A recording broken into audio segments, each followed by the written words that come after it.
తెలంగాణ ఉద్యమాన్ని అన్నీ తానే నడిపి 10 ఏళ్ల పాటు ముఖ్యమంత్రిగా పాలన సాగించుకున్న గులాబీ దళపతి కేసీఆర్ పరిస్థితి రోజురోజుకు దారుణంగా మారుతుందా?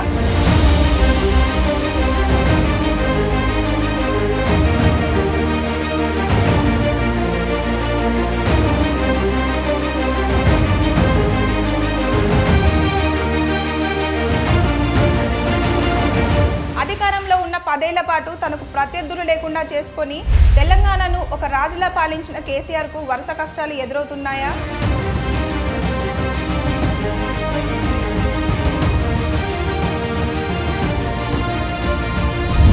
ఒక పక్క అనారోగ్యం, అసెంబ్లీ ఎన్నికలలో ఓటమి, పార్లమెంట్ ఎన్నికలలో 0 ఓట్లతో ఘోర పరాజయం. పుట్టెడు కష్టాల్లో ఉన్న కేసీఆర్కు ఆయన కూతురు వ్యవహారం పెద్ద తలనొప్పిగా తయారైందా? తెలంగాణ ఉద్యమాన్ని అన్నీ తానే నడిపి 10 ఏళ్ల పాటు ముఖ్యమంత్రిగా పాలన సాగించి దేశంలోనే తనకంటూ ఒక ప్రత్యేకమైన బ్రాండ్ సంపాదించుకున్న గులాబీ దళపతి కేసీఆర్ పరిస్థితి రోజురోజుకు దారుణంగా మారుతుందా?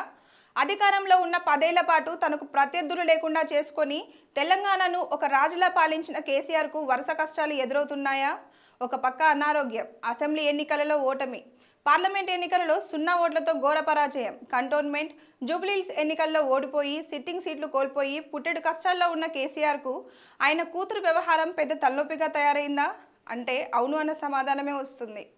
బీఆర్ఎస్ పార్టీకి మూల స్తంభమైన మాజీ మంత్రి హరీష్ రావుపై అవినీతి ఆరోపణలు చేయడమే కాకుండా పార్టీలోని ఇతర నాయకులపై విమర్శలు గుప్పించడంతో ఆమెను కేసీఆర్ పార్టీ నుంచి బహిష్కరించిన విషయం తెలిసిందే. అయితే బహిష్కరణ తర్వాత కూడా ఆమె బీఆర్ఎస్ పార్టీ నాయకులపై అవినీతి ఆరోపణలు చేస్తూ బీఆర్ఎస్ పార్టీ ప్రతిష్టను తీవ్రంగా దెబ్బతీస్తున్నారు.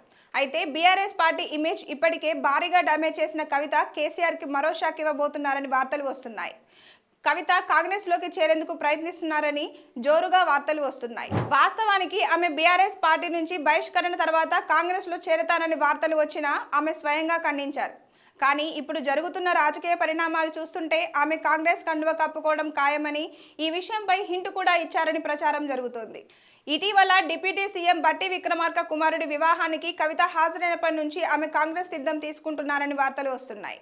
అయితే వివాహ వేడుకకు కవిత కాంగ్రెస్ రంగులు పోలి ఉండే చీరతో హాజరవడంతో తాను కాంగ్రెస్ మనిషినని చీరకట్టు ద్వారా చెప్పకనే చెప్పారని, కవిత కేసీఆర్ కడుపున చెడబుట్టారని తిడుతూ బీఆర్ఎస్ కార్యకర్తలు సోషల్ మీడియాలో పోస్టులు చేస్తూ కామెంట్లు పెడుతున్నారు.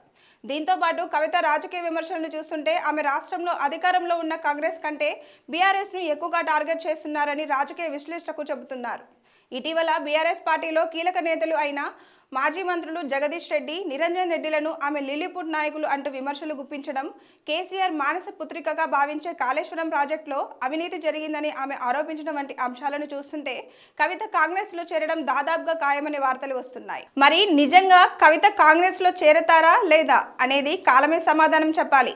ఒకవేళ కవిత కనుక నిజంగా కాంగ్రెస్ లో చేరి బీఆర్ఎస్ నాయకులపై ఇప్పటికన్నా ఎక్కువ అవినీతి ఆరోపణలు చేస్తే మాత్రం కేసీఆర్ కి భారీ షాక్ తగులుతుందని రాజకీయ విశ్లేషకులు అంచనా వేస్తున్నారు. Please subscribe to the channel and download the Politicos app from the links in the description.